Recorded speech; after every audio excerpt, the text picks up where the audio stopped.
Proverbs 26. Proverbs 26. We are on, I don't know how many now. Man, a lot of studies. A lot of Sundays going through Proverbs.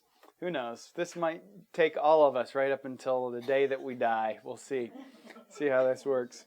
But we're going through the Proverbs by subject. We're dealing with that subject of contention and strife, that kind of thing. And especially we looked at all of the warnings against contention, strife, arguing, violence, that kind of thing. And we've come now to the positives. We saw defense of an innocent person. It's a good time for violence or strife.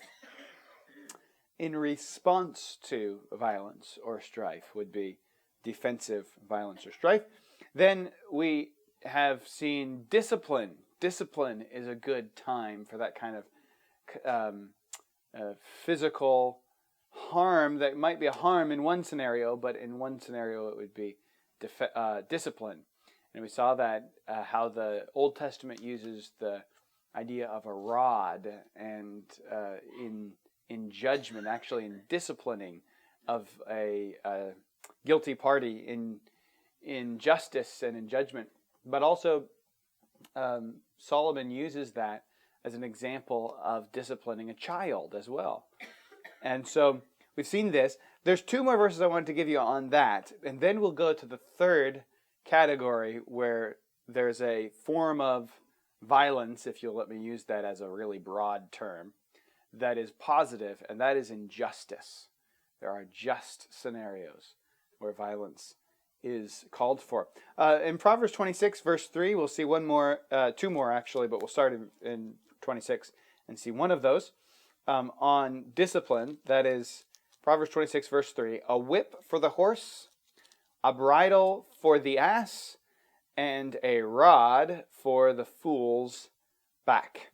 So, the donkey, it gets a bridle. That's because it's hard to get a donkey to stay in the path. It is interesting. I read something about this last evening, that with horses, I'm not a horse racer, so you check me if this is right. This is just something I read. That with horses, the main reason you need a bridle for a horse is to slow them down. But for a donkey, it's to keep them from swerving off the path because they're not as smart as horses. Horses can see the path and tend to want to stay on it, where a donkey just goes wherever. So the bridle is mentioned here for the donkey. The whip for the horse to get it to go. The horse doesn't want to go.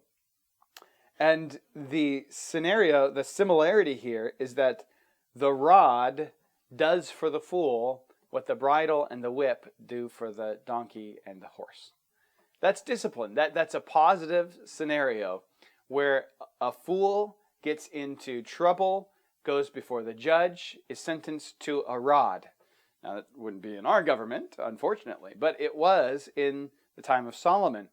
And the rod, he says, this physical form of discipline will not permanently harm him, but it will help him.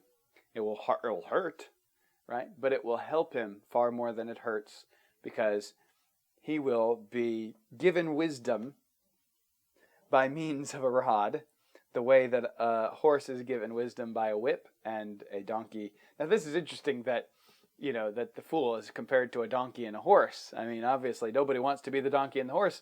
And what he's saying is, well, then stop being the fool, and then you don't have to be that. You don't have to have the rod, but if you're a fool, you're gonna need it, and this is good for fools, so they can stop being fools. I'll give one more, and then we'll make comments on the discipline, and that's in Proverbs 29.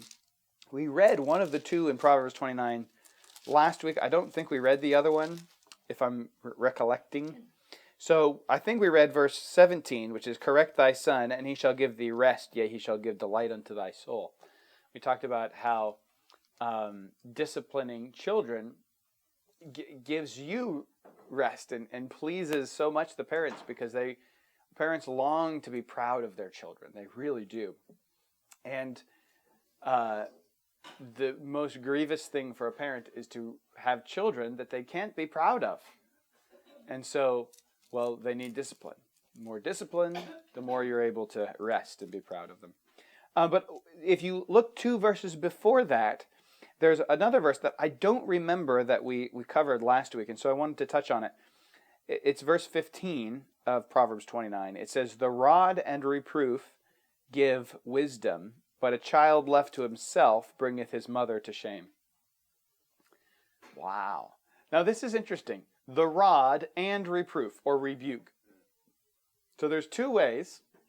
Really, the rod is accompanied with rebuke. But it implies that, there's different scenarios. There's some children that can receive just the rebuke, and then they wouldn't need the rod, right? And there's some children in certain scenarios that need the rod and the rebuke, right? The important thing is that they hear the rebuke and they take it to heart and receive that discipline. But if they can get it without the rod, great. If not, the rod and the rebuke. So the rod's included there. That's important. It's not left out, but it's not the only way to bring a child the discipline that they need. Some of them respond in certain scenarios to rebuke.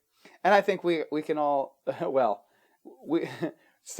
we all have different experiences as parents with our children. And if you have more than one child, you have different experiences with different children, right? And you know that you probably can identify with how I feel or I felt when my children were spanking age, which was, boy, one or two or a few of my children are just doesn't need it that much. As long as if I give a harsh word, they're going to sit up straight, and then others not so much. So this is, I think, what's being left. But the point here then is the last phrase. But a child left to himself. Okay, the one thing we can't do is leave children to themselves. We can't let them go without discipline. Maybe the discipline comes in the form of rebuke. Maybe it comes in the form of a rod and rebuke, some sort of physical discipline and rebuke. But we can't give them no discipline. They have to be disciplined. A child, the interesting thing is, you can even see it here. Most translations will, when they add words, they'll italicize them. Not always, but in this case, if you're following along in a King James version, you can see, "But a child left," and the "to himself" is italicized. So the Hebrew says, "A child left brings his mother to shame." It's literally just saying, if you don't do one of those 2 things, discipline or the rod, then you're gonna have a child that brings shame to you, which leads us into that verse in verse 17. "Correct thy son, and he shall give thee rest, yea, he shall give delight unto thy soul." So this sort of concludes our emphasis on the discipline side. Any comments that come to your mind as you're looking at those 2? Eli gets to something. Oh, that's a great example, right? I mean, a great example of no discipline. Who did God blame for Eli's sons?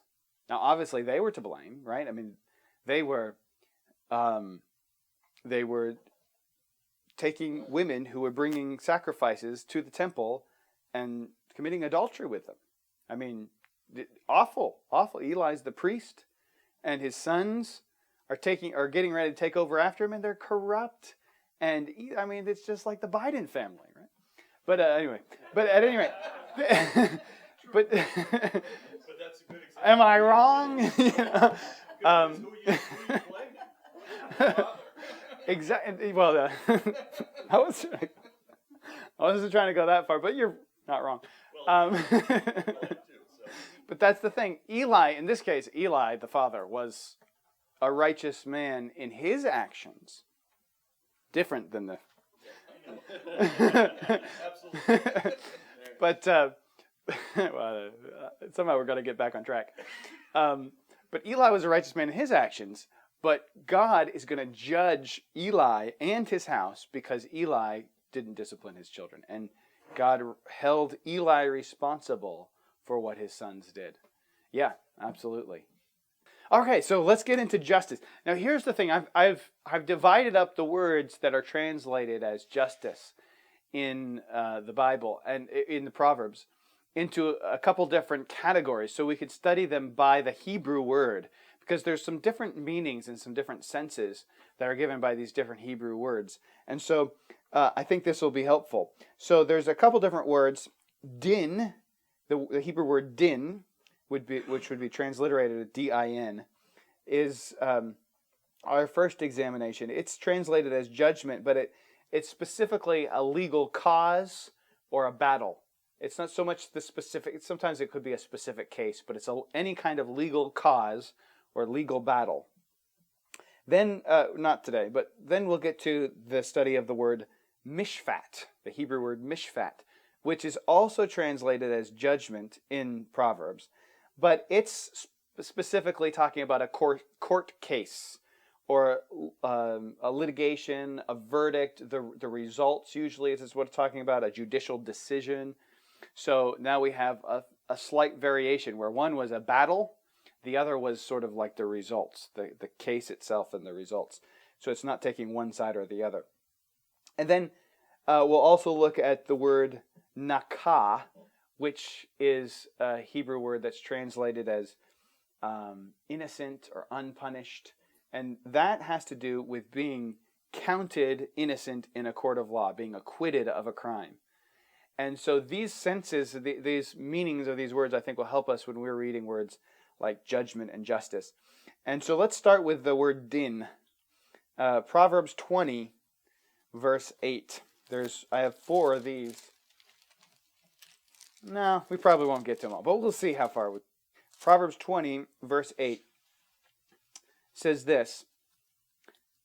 I'll give you the first 3, and then we'll get comments. How about that? Because I think the last one will take a little bit longer, and so we'll wait and see if we have time for that. Proverbs 20 and verse 8. A king that sitteth in the throne of judgment. That's that legal cause or legal battle. He's sitting in the throne to make a statement. He's got a agenda, a legal agenda that he's accomplishing. He sitteth in the throne of judgment. He scattereth away all evil with his eyes.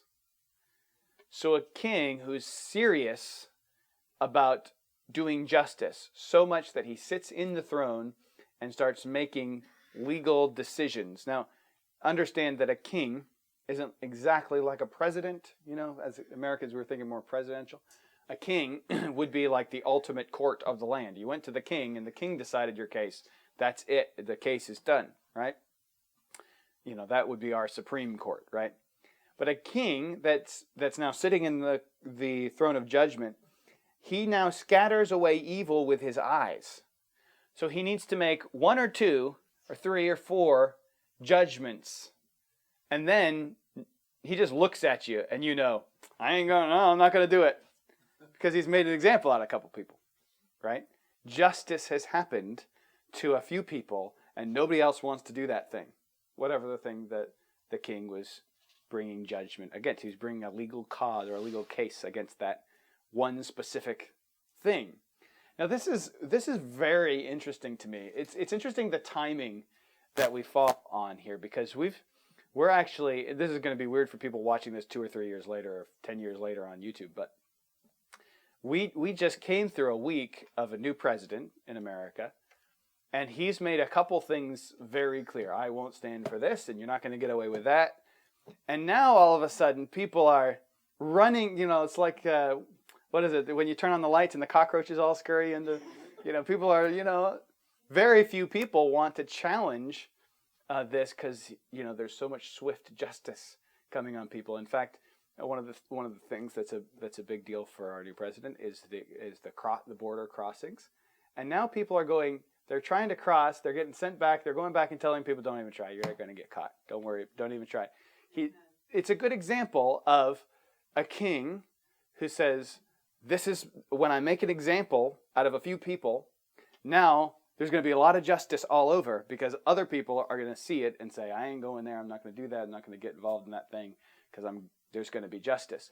This is the positive side of even some form of, in a broad sense, violence, injustice, because it causes others to stay away from the foolish activity that the justice is coming on those. So it's not just the fool who gets beaten who gets wisdom. It's also the others who see it and say, ooh, I'm not doing that because I can't get anything past this king. He's scattering me with his eyes. He's looking at me, so I'm not going to do it. I'm going to wait till he's not looking. So it increases wisdom. This is one of the things that I think is, we have conversations that I'm sure by the time we're done with this section, we'll have conversations about the death penalty. And I think one of the things that people forget is the death penalty isn't just to kill off all the worst of society. I think that's a positive of the death penalty. I mean, we have awful, terrible, evil, demon-possessed, I think in many cases, people. And so I think there's a positive good for society in that way. But it is also demonstrating justice. Then one of the positives of justice is it's just. It's what they deserve. And justice is right in and of itself because it's just. It's righteous. But also, it helps other people say, I'm not doing that. I am not going to do that because there's serious punishment. Just two more things, and then we'll open it up because I'm sure there's many things that you'd like to say. So let me squeeze in two more verses here to add to the conversation. Chapter 22, verse 10 of Proverbs says, cast out the scorner. We've read this before, which is why I thought it would be easier to squeeze it in. Cast out the scorner, and contention shall cease. Contention shall go out, Yea, strife and reproach shall cease. Strife there, the word strife, it comes from that Hebrew word din, or a legal cause, or a legal battle, right? This scorner is causing legal action between people. Maybe he's the one bringing the action. Maybe others are bringing it against him. But let me tell you one thing. If he wasn't there, you'd fix the problem. And the legal action would be gone. And so if you can get rid of the scorner, either by turning him into something other than a scorner or just making sure he's out, he's cast out. Now, in a city, in a town, this would be, you're not allowed back in. You're done. Get out of here. That sounds a lot like border control, doesn't it? That's a different issue. The principles are what we're trying to get at here. And then chapter 29, verse 7. Another use of that word. 29, verse 7. We were just in 29, so I think it's a good place to come back and end. The righteous considereth the cause. There's that word, din, again. A legal battle. Not the specific case necessarily, but a cause, a legal cause. The righteous considereth the cause of the poor, but the wicked regardeth not to know it. Well, why does the wicked not care about that legal battle, the cause that the poor has? Well, because the poor can't, if they're successful, what's the poor going to do for you? I mean, I don't want to make a bunch of poor friends. I want to make rich friends, right? They're going to help me out later. That I did them a favor, now they can return the favor. If I do it to poor people, then no one returns the favor, right? So the righteous doesn't care about whether the person is poor or wealthy. They care about what is right. And so they consider that case, that cause, that legal battle, and say, I'll stand beside you before the judges of the town. Remember, in those days, you would, if somebody was doing wrong, you would take them to the people at the gate of the town or the city, and you would argue your case. And you would want to go there to the gates of the city with lots of people behind you that say, we agree with him, he's right. And so then you can sway the judges of the town. Well, if you go as a poor person against a rich person, guess what? Everyone wants to be friends with the rich guy. He's going to have a lot of people going with him saying, no, this is nonsense. And the poor guy is going to be there all by himself. A righteous person says, but the poor guy is right. I'm going to stand with him, and I'm going to consider his cause. In fact, in the book of Deuteronomy, we read this at the beginning of our study on violence. There is a command that the poor not be, this was back in our study on poverty, that the poor would not be treated unfairly in judgment, that judges were not to consider their wealth, but only consider their case. And a righteous person just considers the cause of the poor, but a wicked person considers the poverty of the poor and doesn't care about the cause. And so there is injustice. And so a just person wants what's just to be done.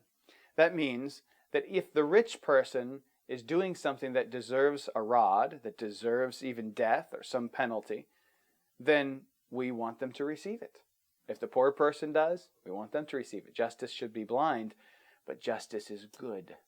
And so what we're seeing then, at least in just these few verses, is that there's a place for justice, just for its own sake. Justice is a good. It's an end to itself. It's not just to bring other people into fear and to make society better because they don't want to do the things that will be punished. It's just right. Justice is part of the characteristics and attributes of God. Why do you think it is that Jesus had to die for our sins? Because God is just, and justice is good. In and of itself, it's a characteristic of God. Any statements or thoughts that come to your mind? Yes? Yeah, the first verse that we were talking about with the eyes, I was thinking my mother. Even though we were talking about the justice system, within a family there is justice. And my mother just had to give us a look. And I'm the fourth of 5 children, and 3 sisters and 2 brothers. And I definitely was influenced by how they got in trouble, so I didn't want to do those things.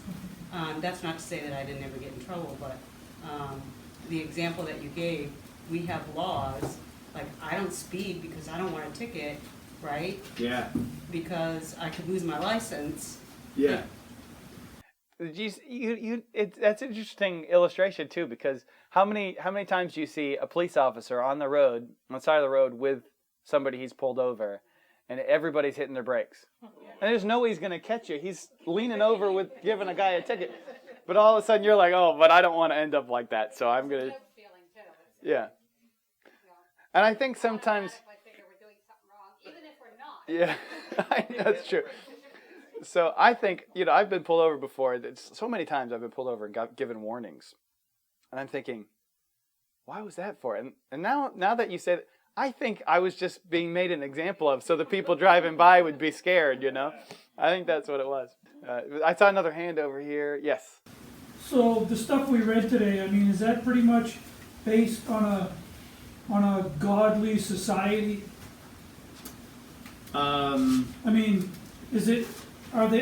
When these words are speaking to the person, is it meant for that, for that group of people to already have a God-based society?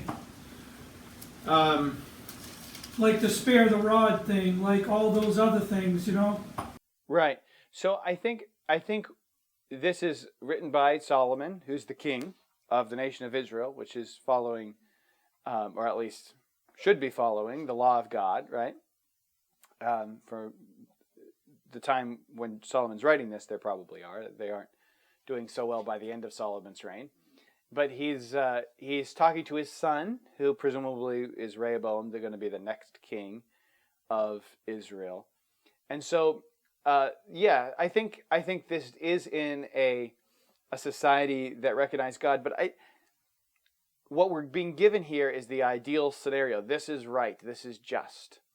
And so I think one of the things probably as we get towards, and again, I'm sure we'll talk more about the death penalty and those sort of things as we go forward. And one of the things that people have said is, well, I don't know if I trust our government wielding something powerful like the death penalty or beating people or whatever. And what we're talking about here is the principle of justice is good, right? How you apply it to the United States government, we can have all kinds of discussions about that.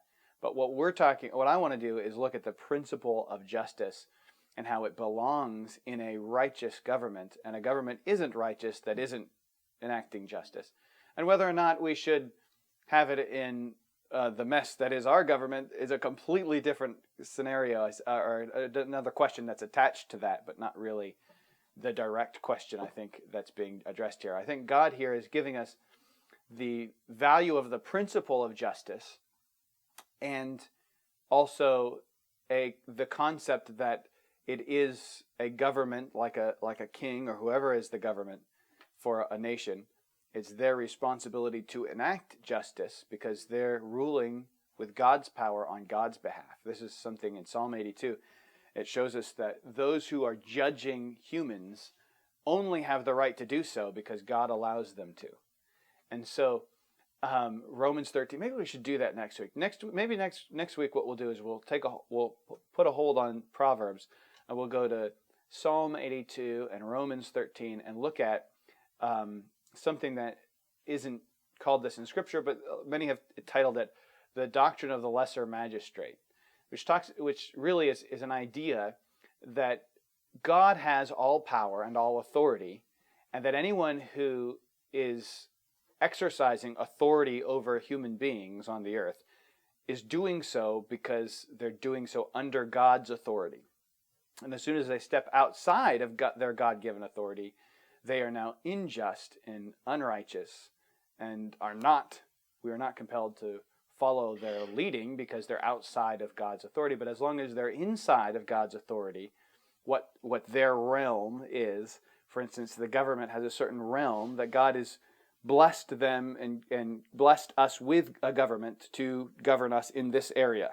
And when they go out here, or in our case, over here, right, they're outside of the realm of God's given authority, and now they're usurping authority over men that God has not given them. And the same could be said about a church. A church has authority by God, but often churches overstep their authority by God. Same could be said about parents, or even in a personal situation. You have authority over your own personal choices, but some persons will exercise authority over other people's choices that they don't have the right by God to do so. They're not in that position.